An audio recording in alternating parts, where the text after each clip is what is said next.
देखो, economic importance of bacteria. Bacteria are primitive organism consisting of single cell. Single cell से बना होता है without a true nucleus. True nucleus होता नहीं है, प्रिकैरियोटिक में हम लोग जानते हैं, ऐसे भी ट्रू न्यूक्लियस नहीं होता है। और they have no chlorophyll under their body, is not differentiated into parts like root, stem, leaves and flower. इसके अंदर क्लोरोफिल भी नहीं होता है और इसका डिफरेंट डिफरेंट पार्ट भी नहीं होता है, जैसा कि रूट, स्टेम, लीव्स और फ्लावर दिया हुआ है। According to recent 5 kingdom classification, the bacteria are not plant. जो 5 किंगडम क्लासिफिकेशन है, जो कि पिछले चैप्टर में था, उसके अनुसार बैक्टीरिया जो है प्लांट नहीं है। The reason being that they have no chlorophyll, क्योंकि प्लांट होता तो उसके अंदर क्लोरोफिल होता। And the mode of nutrition in them is heterotrophic instead of autotrophic. ये दूसरे लोगों पर डिपेंडेंट होता है, खुद का अपना भोजन बनाता नहीं है। उसके बाद आते हैं बैक्टीरिया के बारे में थोड़ा सा डिटेल जानते हैं। A general study, the bacteria are must primitive unicellular organism. एक सेल का बना होता है। Each bacteria cell contain a single chromosome. यहाँ पर सिंगल क्रोमोजोम होता है। Which is not enclosed in a nuclear membrane, जो कि न्यूक्लियर मेम्ब्रेन के अंदर क्लॉज नहीं होता है। जैसा कि अगर हम लोग ह्यूमन बॉडी सेल का देखें तो न्यूक्लियर मेम्ब्रेन के अंदर में हमारा क्रोमोजोम होता है। उसके बाद bacteria so numerous and everywhere, बहुत कॉमन है और हर जगह पाया जाता है। There are several thousand known species of bacteria, several thousand इसका नोन है, which occur in air, water, soil, food, on the inside the body of living organism. Living organism की बॉडी के अंदर पाया जाता है। And in short particularly everywhere, और लगभग लगभग हर जगह पर मिल जाएगा। In hour on body there are hundreds and thousand of bacteria in mouth. हमारे बॉडी के अंदर में, माउथ में या फिर स्किन में या फिर inside intestine, thousands of, hundreds और थाउजेंड्स ऑफ बैक्टीरिया हैं।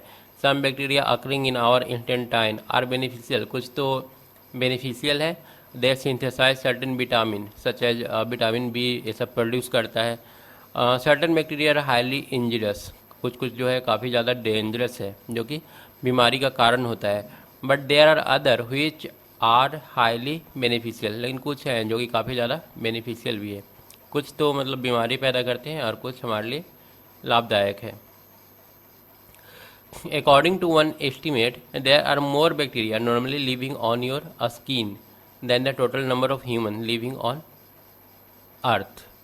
ये देखो, ये बहुत इंपॉर्टेंट लिखा हुआ है। There are more bacteria normally living on your skin.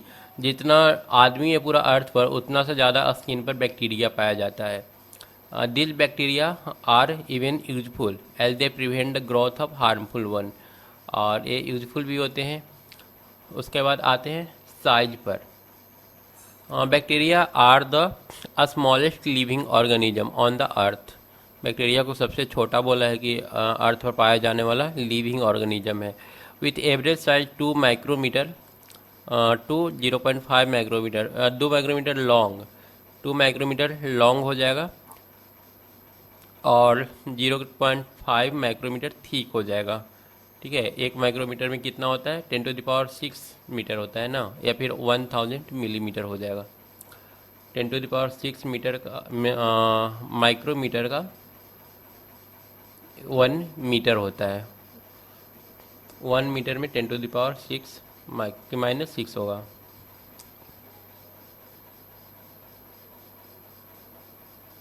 नहीं, उल्टा लिख रहे हैं। 1 मीटर में 10⁶ माइक्रोमीटर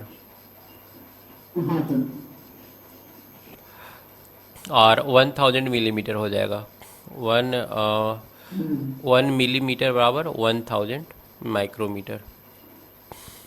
मतलब 1 मिलीमीटर का कोई पार्टिकल लो, 1 मिलीमीटर का लेकर के उसको 1000 पार्ट कर दो, तो वो एक बैक्टीरिया के साइज के बराबर हो जाएगा।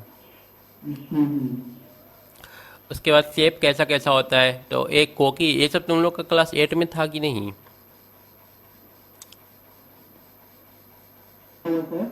बोरिंग क्लास 8 में था ये सब कि नहीं? कोकी, बेसिली, हाँ क्योंकि क्लास 8 में भी था, सीबीएसई वालों का भी था, तुम लोग का भी होगा। तो ए स्फेरिकल बैक्टीरिया है, ए रड शेप है, ए स्पाइरल है और ए कॉमा शेप्ड है। तो यहाँ पर many bacteria live single but some occur in pair, कुछ कुछ पेयर में पाए जाते हैं, और इन लॉन्ग चेन, कुछ कुछ लंबे चेन की तरह होते हैं, जैसे कि यहाँ पर दिया हुआ है स्टेप्टोकोकस। और इन क्लस्टर, कुछ कुछ क्लस्टर झुंड में पाए जाते हैं। यहाँ पर रड शेप्ड दिखाया है, चैन वाला ए वाला हो गया, ये दो एक साथ है, डाइप्लोकोकस।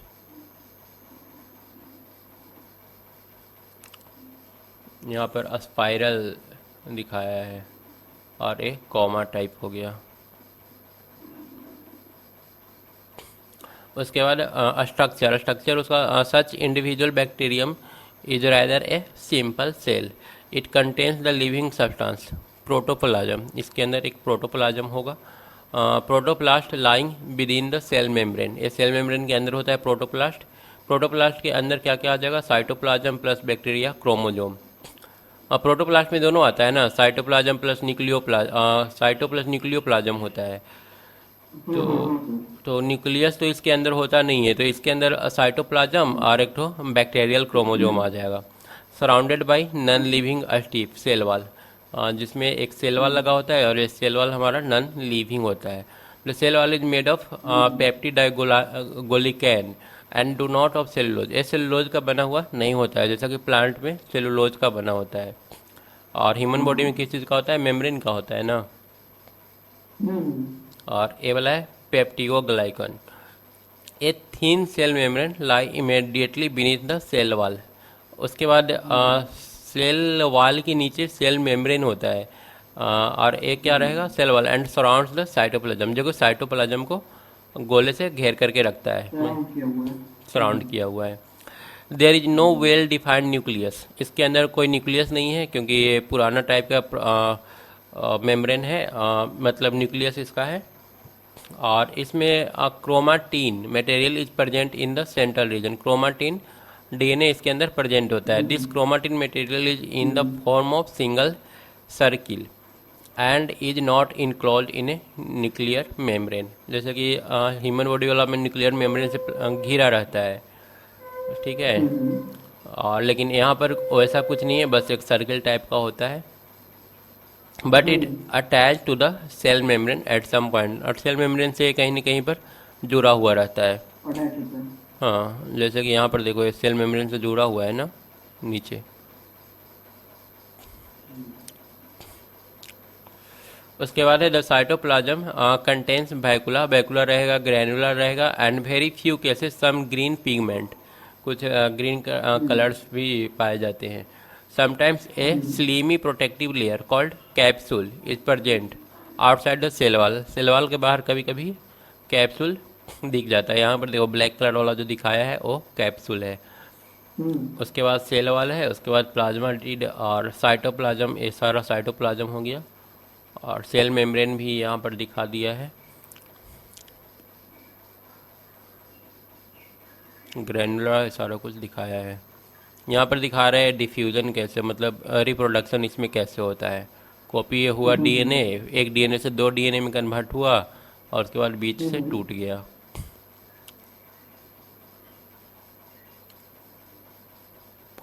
मूवमेंट, ये लोग मूव कैसे करते हैं। Most bacteria cannot move about by their own effort and they are only passively transported by wind। कुछ बैक्टीरिया तो मूव कर ही नहीं सकते हैं, वो जनरली वाटर या फिर हवा के जरिए या फिर कांटेक्ट के जरिए एक जगह से दूसरी जगह जाता है। अब कोरोना वायरस है, ये तो वायरस है ना, बैक्टीरिया तो है नहीं, तो ये भी तो हवा में शायद नहीं उड़ता है। अब हवा में नहीं उड़ता है तो लोग मास्क बाहर क्यों पहन के निकलते हैं, वो समझ में नहीं आता है। मास्क तो वो ओरल ट्रांसमिशन ना हो जाए उसके लिए बनता शायद। ओरल मतलब ग्रुप भीड़ में रहेगा तब ना, क्राउड में रहेगा तब। अकेला में मतलब फिर भी मास्क हवा में तो मतलब हो ना हो क्या पता करेगी, ये बोलते मास्क पहन लेगा जो हो सकता है वो कर को बोलते हैं। कुछ कंफर्म नहीं है, लेकिन हवा में ऐसे होता तो हमको लगता है और ज़्यादा तेज़ी से फैलता। जैसे एक फैमिली मेम्बर को हो रहा है तो सारा को हो जाना चाहिए था, अब पता नहीं। हाँ, यही लोग बोलते हैं कि अभी तो कुछ कंफर्म नहीं है हवा में ये लोग रहता है कि नहीं रहता है। हम्म। लेकिन हवा में रहने से बहुत ज़्यादा तेज़ी से फैलता है। फैमिली के मेम्बर का, जैसे मान लो कि इसको हुआ था, अमिताभ बच्चन को हुआ था, तो और इसके सबको ही हो गया। अमिताभ बच्चन को हुआ था, और उसके वाइफ को हुआ, वाइफ को नहीं हुआ था, इसका हुआ था, ऐश्वर्या राय हाँ, और इसकी वाइफ को नहीं हुआ था, अभिषेक बच्चन को हुआ था। हाँ, ऐश्वर्या अभिषेक राय को, तो उसकी ईश्वर, बेटी को हुआ उसकी था। बेटी को हुआ था। हाँ, लेकिन वही है कि उसी घर में अमिताभ बच्चन का वाइफ रहती है, उसका सारा नौकर चाकर रहता है, उन लोगों को नहीं हुआ था, तो इससे थोड़ा सा लगता है कि एयर में नहीं रहता होगा। हम्म। But some bacteria possesses one or more whip like flagella which appears through the cell wall and capsule. Flagella किसी किसी में रहता है जिसके सहारे ये लोग चल लेते हैं। The lashing movement of the flagella provide active locomotion in liquid environment, वो भी सिर्फ liquid environment में। इन लोग का न्यूट्रिशन खाना क्या होता है? Much bacteria have no chlorophyll, chlorophyll तो होता नहीं है, तो ये लोग खुद से खाना बनाएंगे नहीं, तो ये readymade food from different source से लेते हैं, इसलिए इसको हेट्रोट्रॉफिक भी बोलते हैं। इन दिस कैटेगरी बैक्टीरिया में भी डिफाइन एज सैप्रोट्रॉफिक। सैप्रोट्रॉफिक क्या होगा? ड्रॉइंग न्यूट्रिशन फ्रॉम डिकेइंग या डेड ऑर्गेनिज्म, मरे हुए ऑर्गेनिज्म से खाना लेंगे। और दूसरा पैरासिटिक, जो जिंदा है उससे दूसरा मतलब होस्ट की तरह दूसरे जीव पर डिपेंडेंट रहेंगे। The bacteria secrete powerful enzyme from their cell into the surrounding food containing material. ये लोग क्या करते हैं, पहले तो कुछ पावरफुल एंजाइम होता है वो छोड़ता है जो फूड होगा वहाँ पर। Enzyme make the food material soluble, और उस एंजाइम से जो फूड मटेरियल होगा वो सोलूबल बन जाएगा, और उसके बाद ये लोग एब्जॉर्ब कर लेते हैं। इस तरह से और कौन करता है, ये जो मच्छर काटता है ना, मॉस्किटो, ये लोग क्या करते हैं, पहले अपना वो जो भी उसका माउथ है उसको गड़ा लेता है शरीर के अंदर, और उसके बाद इसके मुंह से कुछ निकलता है एंजाइम, वो एंजाइम ब्लड को पतला कर देता है, और उसके बाद ये लोग खींच लेता है उसको। तो ऐसा ही कहानी इन लोग का भी है, बैक्टीरिया का भी। उसके बाद रेस्पायरेशन, तो सांस कैसे लेंगे, तो कुछ एरोबिक होते हैं और कुछ एनारोबिक होते हैं, मतलब कुछ तो एयर में ही सिर्फ जीवित रह सकते हैं, कुछ लोग विदाउट एयर भी जीवित रह लेते हैं। उसके बाद है रिप्रोडक्शन, तो reproduction bacteria is only asexual by means of fission cell division. इसका रिप्रोडक्शन सिर्फ और सिर्फ सेल डिवीजन से होता है, जैसा कि नीचे दिखाया है। The cellular DNA duplicate, DNA जो है 2 पार्ट में डिवाइड हो जाएगा और फिर उसके बाद अलग अलग हो जाएगा, और इस तरह से इसका एक कॉपी बन करके तैयार हो जाएगा। उसके बाद है बैक्टीरिया रिप्रोड्यूस वेरी फास्ट। ये कितना बैक्टीरिया 24 आवर में बनता है, 24 आवर में देखो ये कितना बड़ा नंबर दिया हुआ है। Under ideal condition some bacteria divide at a very fast at once half an hour, मतलब इतना सारा तो फिर पता नहीं। नहीं काम कर पाएंगे। इतना सारा अगर 24 घंटा में बनता है तो सिर्फ यही लोग होना चाहिए, लेकिन मर भी जाता होगा सब बहुत सारा ना। तो बैक्टीरिया होता ही कितना सर, इतना पूरा मिला के आधा आदमी नहीं बना पाते। क्या मिला करके। उसके बाद क्या दिया है, highly primitive type of sexual reproduction has been found in very few bacteria, बहुत कम बैक्टीरिया में इस टाइप का होता है, and is extremely simple. In this method 2 bacteria of different strain but of same species come together, the plasmid of the donor may be transferred into recipient through a hollow tube-like extension of the donor cell.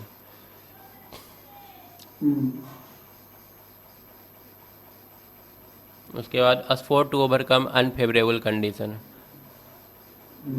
Spore इसका जो होता है, spore मतलब इसी का larva या फिर अंडा जिसको बोलेंगे, वो क्या करता है, overcome unfavourable condition. When unfavourable condition set in such as drying up vegetation, the bacteria cell dry its content into a spherical mass which become surrounded by a thick and hard protective wall. मतलब इन लोग के spore के अंदर ऐसा गुण होता है कि मतलब कंडीशन अगर इसके लायक नहीं रहा तो खुद को उस कंडीशन के अनुसार ढाल लेते हैं।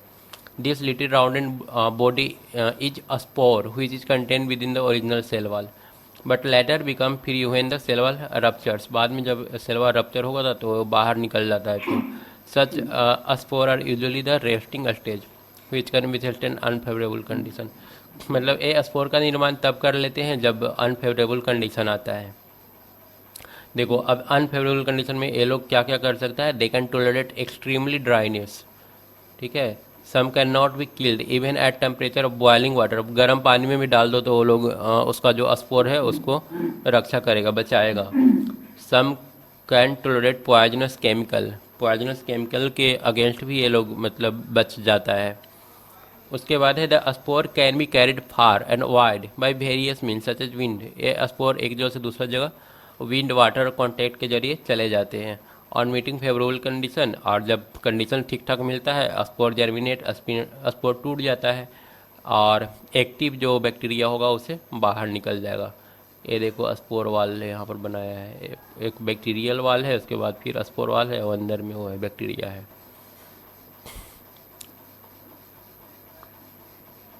Spore formation in bacteria is not a method of reproduction but simply a method of escaping unfavourable. Spore मतलब ऐसा नहीं कि स्पोर है तो अंडा है उससे फिर बच्चा निकलेगा, ये सिर्फ अनफेवरेबल कंडीशन में इस टाइप का ये स्पोर जो है प्रोड्यूस करते हैं।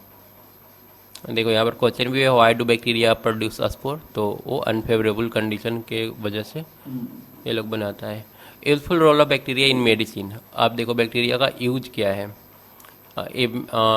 Medicine in production of antibiotic उसमें हेल्प करता है, सेरम और वैक्सीन्स ये सब बनता है बैक्टीरिया का ही। अब एंटीबायोटिक क्या है? An antibiotic is a chemical substance produced by living organism. जितना सारा एंटीबायोटिक हम लोग खाते हैं वो सारा का सारा लिविंग ऑर्गेनिज्म से ही बना हुआ होता है। That can stop the growth of some disease producing bacteria, ये लोग डिजीज प्रोड्यूसिंग बैक्टीरिया को रोक लेता है। जनरली हम लोग एंटीबायोटिक खाते हैं फीवर उवर जब 4-5 दिन से ज़्यादा रह गया तो उस केस में, सर्दी फीवर एक साथ है तो वो सर्दी जो होता है वो किसी बैक्टीरिया की वजह से होता है, उसको रोकने के लिए भी लोग एंटीबायोटिक देते हैं। Today we know of dozen of antibiotic widely used in treatment, अब भी के समय में बहुत सारा है एंटीबायोटिक। यहाँ पर कुछ का नाम दिया है streptomycin, chloromycetin, tetracycline, penicillin. Penicillin first produced antibiotic, penicillin पहला एंटीबायोटिक है जो कि बना था, और ये बना था किससे? फंगस से। How it was discovered is describe below, अब कैसे अलेक्जेंडर फ्लेमिंग इसको बनाया था वो बताया गया है। Alexander Fleming observe that some bacteria growing in a culture were destroyed by accidental contamination of a mould penicillium notatum. अब ये जो था ना इसको किसी तरह से गलती से चला गया किसी बैक्टीरिया वाला स्थान में, वहाँ जाने के बाद देख रहा है कि बैक्टीरिया को ये बढ़ने से रोक रहा है। He discovered that this mould produced a substance, ये क्या कर रहा है? एक सब्सटेंस प्रोड्यूस कर रहा है जो कि बैक्टीरिया के ग्रोथ को रोक रहा है। And substance was named penicillin, और उस सब्सटेंस का नाम पेंसिलिन दिया गया। The first antibiotic for medical use, but remember penicillin is the product of mould, A fungus का प्रोडक्ट है, नॉट फॉर बैक्टीरिया, बैक्टीरिया से नहीं बना था। पहला मतलब जो एंटीबायोटिक बना था वो हम लोग का फंगस से बना था। इसके बाद है next antibiotic streptomycin was discovered by Selman Waksman in a similar way. इसी तरह से एक्सीडेंटली ही ये भी बना था फर्स्ट एंटीबायोटिक स्ट्रेप्टोमाइसिन जो बना था, मतलब नेक्स्ट एंटीबायोटिक दूसरा जो एंटीबायोटिक बना था वो भी एक्सीडेंटली ही बना था। It's source organism was bacterium, ये देखो ये स्ट्रेप्टोमाइसिन बैक्टीरिया से बना हुआ है, तो पहला वाला फंगस से बना, सेकेंड वाला जो बना वो बैक्टीरिया से बना। अब उसके बाद बाकी का दे दिया है ये किसके लिए? टेटनस के ट्रीटमेंट के लिए यूज हो रहा है पेंसिलिन, ये ट्यूबरकुलोसिस, टाइफाइड और एक सेटिशियल फीवर के लिए इरेप्थोमाइसिन यूज हो रहा है। उसके बाद criteria for good antibiotic, good antibiotic के लिए क्राइटेरिया क्या होना चाहिए?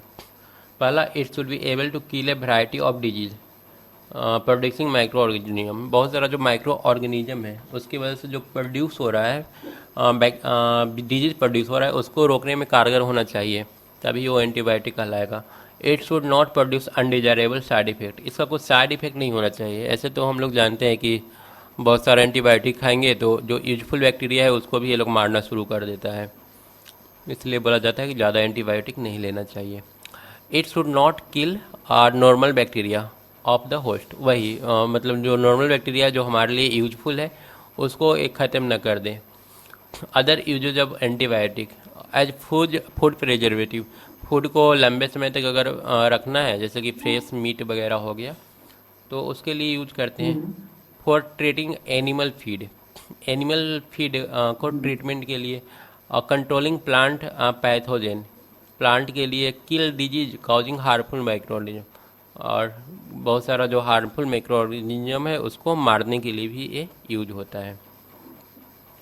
तो पहला तो हो गया ए, एंटीबायोटिक। अब दूसरा सेरम के बारे में जानना है, फिर तीसरा वैक्सीन्स के बारे में जानना है।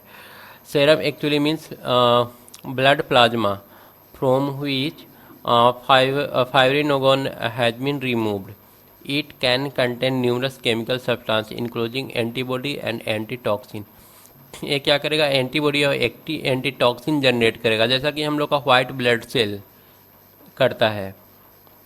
Toxin are poisonous protein released by pathogenic bacteria during their growth और their breakdown after they die. Toxin क्या है? ये एक टाइप का प्रोटीन है जिसको कौन रिलीज करता है?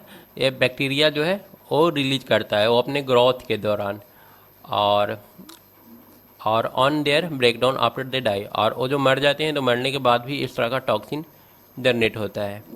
ठीक है, तो सेरम कंटेन एंटीटॉक्सिन। सेरम क्या करता है?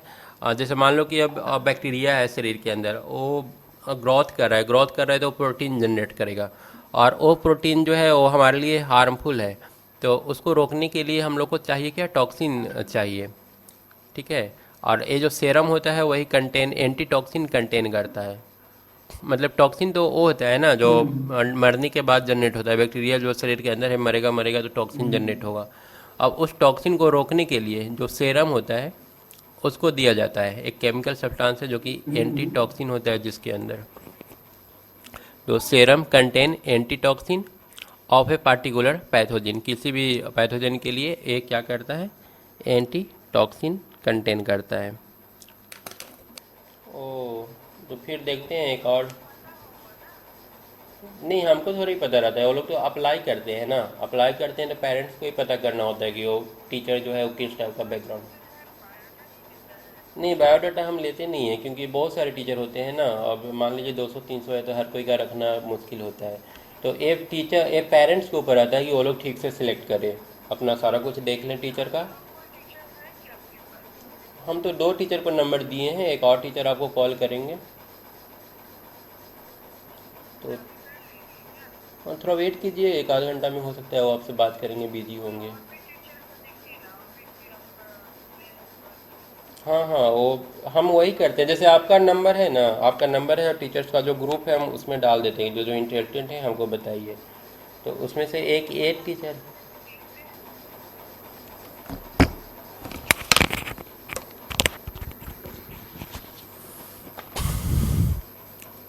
तो यहाँ पर दिया है serum are used as a preventive measure against bacterial invasion. Serum क्या करता है? बैक्टीरियल इन्वेजन को रोकता है। फॉर प्रिपेयरिंग सेरम, सेरम बनाने के लिए a small dose of bacterial toxin is introduce into the body of healthy animal such as horse और काउ। टॉक्सिन को यहाँ पर बोला है फॉर प्रिपेयरिंग सेरम, सेरम को प्रिपेयर तैयार करने के लिए जो बैक्टीरियल टॉक्सिन होता है इसका छोटा सा डोज हॉर्स या काऊ को पहले दिया जाता है। The body produce antitoxin to neutralize the effect of toxin, और जो बॉडी जो है एंटी टॉक्सिन जनरेट करेगा इस इफेक्ट को न्यूट्रलाइज करने के लिए। After several injection of same toxin the blood of such animal is taken out. On chilling it clears as a straw coloured liquid which separate out from the clot and it is called serum. A snake bite treatment involves injecting the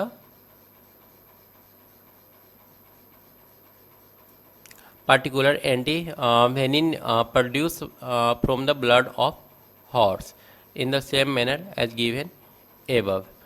Genetic engineering have made it possible to introduce the human gene in certain bacteria like E. coli. These bacterial culture grow very rapidly. E coli जो होता है काफ़ी तेज़ी से grow करता है। The particular generation dependent product are extracted from the bacteria. The hormone insulin was the first such substance produce by E coli. जो हमारा इंसुलिन है वो पहला सब्सटेंस है जो कि इकोलाई के जरिए प्रोड्यूस किया गया था। A few serum compound produced by genetically modified bacteria. कुछ यहाँ पर सेरम कंपाउंड दिया गया है जो कि बैक्टीरिया के द्वारा जनरेट किया गया। Blood clotting factor 8 for treatment of हाइपोथेलिया ए। हाइपोथेलिया को ट्रीटमेंट के लिए यहाँ पर कौन सा है, ब्लड क्लॉटिंग फैक्टर 8 है। और फैक्टर 9 जो है for treatment of haemophilia B. Factor 9 use करते हैं हम लोग, एक तरह का कंपाउंड है फैक्टर 9, और हेमोफीलिया बी के लिए इम्पॉर्टेंट है। उसके बाद भेसिन है। Vaccine a preparation consisting of weakened germs और डाइड जर्म सब्सटेंस। भेसिन के अंदर क्या होता है, मरे हुए जर्म का ये जो सब्सटेंस मटेरियल है एक तरह का ए। Vaccination introduction of weakened germs और dead germs substance into a body of developing resistance to particular disease. Vaccination क्या हो जाएगा, वैक्सीनेशन है इंट्रोडक्शन ऑफ वीकेंड जर्म्स और dead germ substance into a, हाँ, into a body of developing resistance to particular. किसी disease के लिए disease को रोकने के लिए जो जर्म होता है, जो वो जर्म किस टाइप का हो सकता है, या तो डाइट जर्म हो सकता है या फिर वीकेंड जर्म हो सकता है, उसको बॉडी में इंट्रोड्यूस कराना ही वैक्सीनेशन है। ठीक है, तो किसी डिजीज़ के अगेंस्ट रजिस्ट्रेशन जनरेट करने के लिए जो हम लोग मटेरियल बॉडी के अंदर डालते हैं, जो जर्म बॉडी के अंदर डालते हैं, उसको हम लोग वैक्सीनेशन बोलेंगे।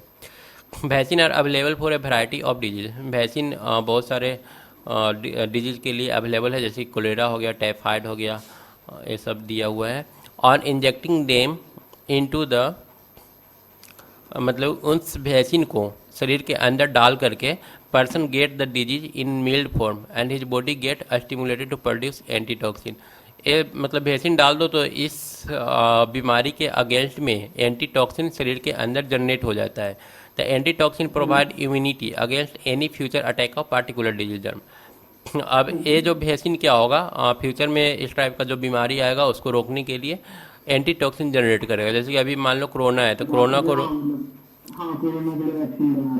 हाँ वैक्सीन निकलेगा, वो वैक्सीन सब सारे लोगों को दिया जाएगा ताकि वो कोरोना फिर उसके अंदर ना जाए। A substance produce in animal body with react with poison produce by the invading germ. Antitoxin हो गया, एंटीटॉक्सिन तो पीछे भी दिया हुआ था। उसके बाद है the 2 common vaccine obtain bye growing bacteria. 2 common, एक किल्ड बैक्टीरिया है for TAB vaccine for typhoid. TAB vaccine है टाइफाइड के लिए, और BCG वैक्सीन है ट्यूबरक्लोसिस के लिए, जो कि दिया जाता है जिससे ट्यूबरक्लोसिस नहीं होगा। मतलब वैक्सीन क्या होगा, पहले दिया जाता है बीमारी होने के, और जो एंटीबायोटिक जो था वो बीमारी होने के बाद दिया जाता है। ये फ़र्क हुआ दोनों में। उसके बाद है toxoid. Toxoid are the inactivated toxin of the particular bacteria. ये एक तरह का इनएक्टिवेटेड टॉक्सिन है which can still stimulate the production of respective antibody such as those for producing immunity. ये भी क्या करता है, इम्यूनिटी जनरेट करता है, जैसे कि डिप्थेरिया और टेटनस के खिलाफ। You will find a more detail account of vaccination immunisation in class 10 में, और डिटेल में पढ़ना है। Bacteria role in agriculture. अब बैक्टीरिया का एग्रीकल्चर में क्या रोल है, पहला तो हम लोग देख लिए मेडिसिन में इसका क्या रोल था, अब हम लोग एग्रीकल्चर में देखेंगे। तो A nitrogen fixing bacteria. Rhizobium के बारे में पता है? राइजोबियम तो सर नाइट्रोजन फिक्सेशन के लिए होता है ना? हाँ, नाइट्रोजन फिक्सेशन के लिए होता है। वो प्लांट्स का वो रूट के उधर होता है, रूट नोड्यूल्स में होता है। हाँ, और दाल वाला जो क्रॉप होता है उसके अंदर। चलो, यहाँ पर है a special category of soil bacteria. Soil मिट्टी के अंदर पाया जाता है, और found living in a small nodule on the roots of leguminous plant such as beans वगैरह के अंदर ये पाया जाता है। This bacteria pick up from nitrogen. ये लोग क्या करता है, फ्री नाइट्रोजन जो स्पेस में अवेलेबल है वहाँ से उसको पकड़ करके और किस चीज़ में कन्वर्ट कर देता है, नाइट्रेट में शायद कन्वर्ट करता है। यहाँ पर दिया हुआ है, नहीं दिया है, ठीक है। नाइट्रेट में कन्वर्ट कर देता है और वो जो नाइट्रेट होता है वो प्लांट्स के लिए काफ़ी ज़्यादा हेल्पफुल होता है।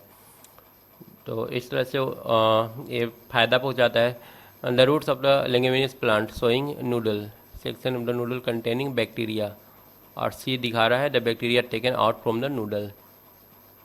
Certain free-living bacteria in the soil like Azobacter or etc. use the free nitrogen of the soil to convert it ammonia with hydrogen। देखो एमोनिया में ये लोग कन्वर्ट करता है और turn get converted to amino acid and nitrate. Finally amino acid और nitrate में convert कर दिया जाता है, जो कि प्लांट्स के लिए काफ़ी ज़्यादा हेल्पफुल है, ठीक है। तो सबसे पहले नाइट्रोजन को पकड़ेगा, उसको अमोनिया में कन्वर्ट करेगा और अमोनिया से फिर अमोनो एसिड या फिर नाइट्रेट में कन्वर्ट कर देगा। उसके बाद है nitrifying bacteria. Plant need nitrogen from synthesising protein but they can not make use of free atmospheric nitrogen. Plant जो होता है वो फ्री ऑक्सीजन को, फ्री नाइट्रोजन को खुद ले नहीं सकता है। They can obtain only in the form of nitrate, सिर्फ और सिर्फ नाइट्रेट लेता है। These nitrate are replenished in the soil by bacteria, और ये नाइट्रेट जो है नाइट्रिफिकेशन के जरिए बैक्टीरिया के द्वारा प्लांट को प्रोवाइड कराया जाता है।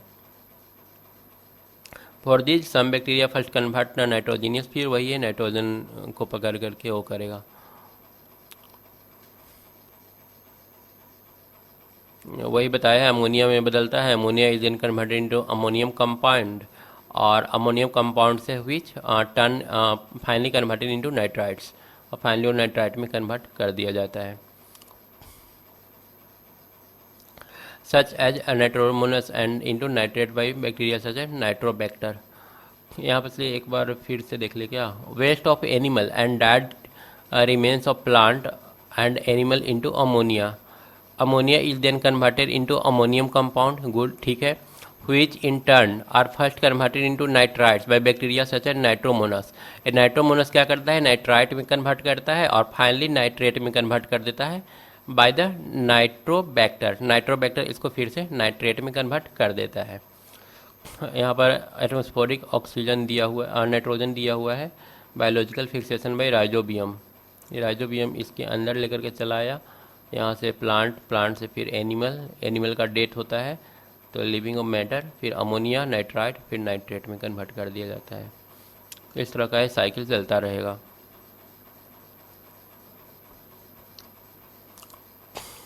ठीक है ना, इसको एक बार समझ लिया ना इस साइकिल को। सॉइल के अंदर प्लांट होंगे, सॉइल से जो ये सारा कम चीज़ है वो प्लांट ले लेगा, प्लांट से जाएगा एनिमल में, फिर एनिमल का डेथ होगा और डेथ होने के बाद वो फिर से इस तरह से साइकिल घूमता रहेगा। उसके बाद है denitrifying bacteria. These are the bacteria present in soil which break down the soil nitrate to release nitrogen gas. ये लोग क्या करता है, नाइट्रेट को नाइट्रोजन गैस में कन्वर्ट कर देता है, डेट इंटर टू एटमोसफियर, जिसे वापस एटमोसफियर में चला जाता है, जैसे कि स्यूडोमोनास हो गया। उसके बाद एक्स्ट्रा नॉट इन सिलेबस, इसको क्या करें, पढ़े या स्किप करें?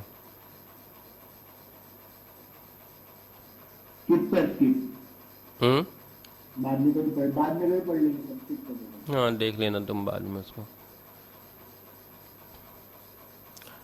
क्या लंबा चैप्टर है क्या अभी ये?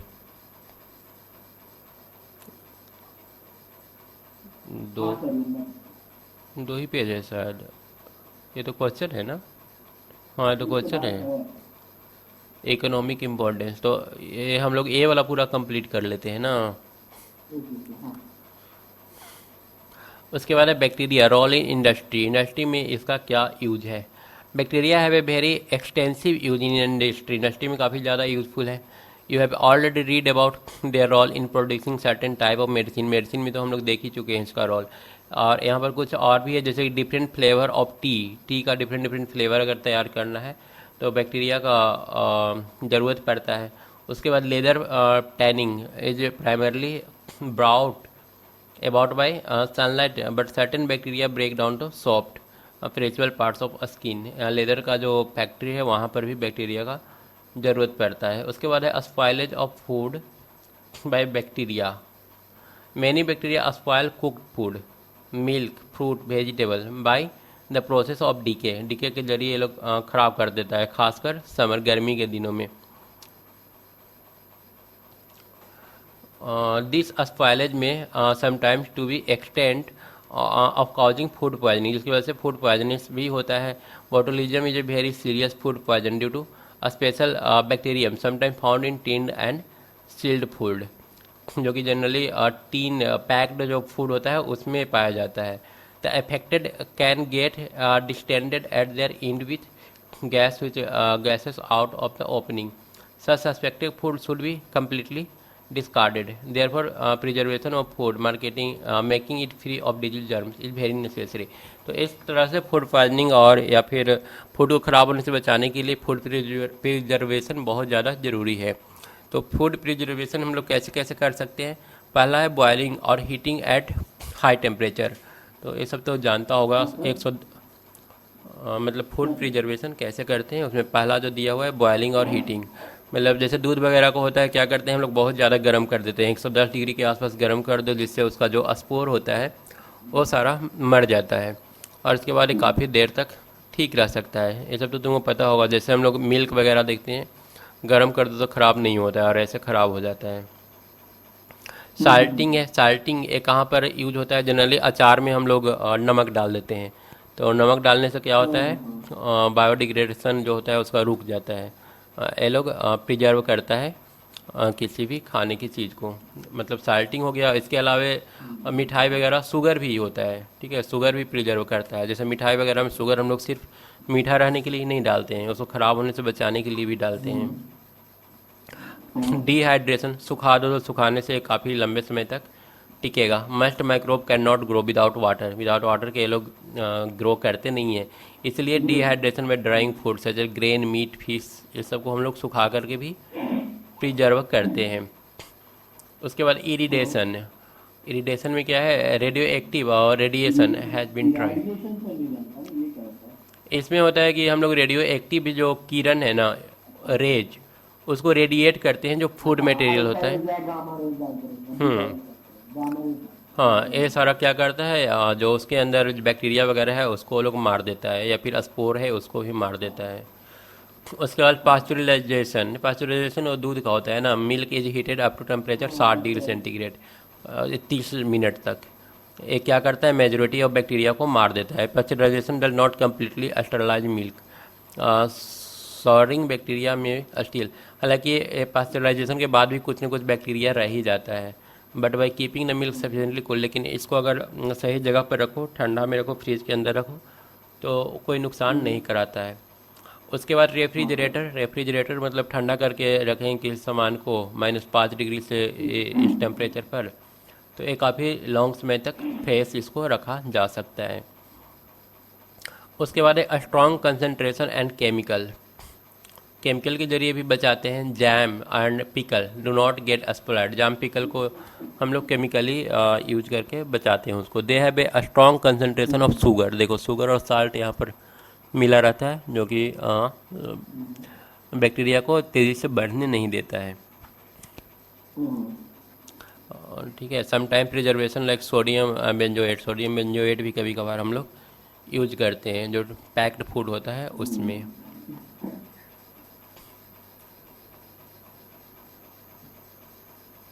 तो एक्सरसाइजेस तो सारी है, क्या एक्सरसाइज वगैरह जो रहती है ना सर, वो तो सारी की सारी है। एक्सरसाइज क्या है? जो भी सर एक्सरसाइजेस वगैरह होती है ना,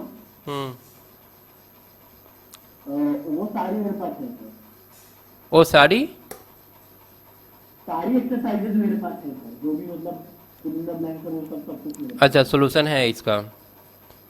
हाँ सर। चलो तो ठीक है। प्लांट का है, bacteria disease in plant and animal. Plant में कौन कौन सा बीमारी होता है, तो काउ पी यहाँ पर देखो दिया हुआ है, cause by bacteria black rot of mustard, cauliflower, ठीक है, और बैक्टीरिया ब्लाइट है एक तो काउपी के अंदर होने वाला बीमारी है बैक्टीरिया ब्लाइट ना। उसके बाद एनिमल के अंदर एंथ्रैक्स है, swelling on body and reduce milk, ये दूध को कम कर देता है। उसके बाद ट्यूबरकुलोसिस भी होता है एनिमल के अंदर, जो बैक्टीरियास होता है। ह्यूमन के अंदर तो बहुत सारा है, कोलेरा है, वुपिंग कफ है, ट्यूबरकुलोसिस है, डिप्थीरिया, टाइफाइड, निमोनिया, टेटनस, इतना सारा है। उसके बाद व्यूपोन्स। So it has come to knowledge that some country may be preparing germ bomb। देखो ये मतलब बायो वेपन की तरह इसका इस्तेमाल किया जा रहा है कहीं कहीं पर। तो बायो वेपन की तरह इसका इस्तेमाल कर सकते हैं। ये तो ख़त्म हो गया। इसके बाद नेक्स्ट वाला हम लोग का कितना है, कितना पेज है नेक्स्ट वाला? एक पेज, दो पेज, तीन पेज से ज़्यादा है ना। इसको कल वाला क्लास में कर लेंगे। हाँ अभी मैथ निकाल लो। मैं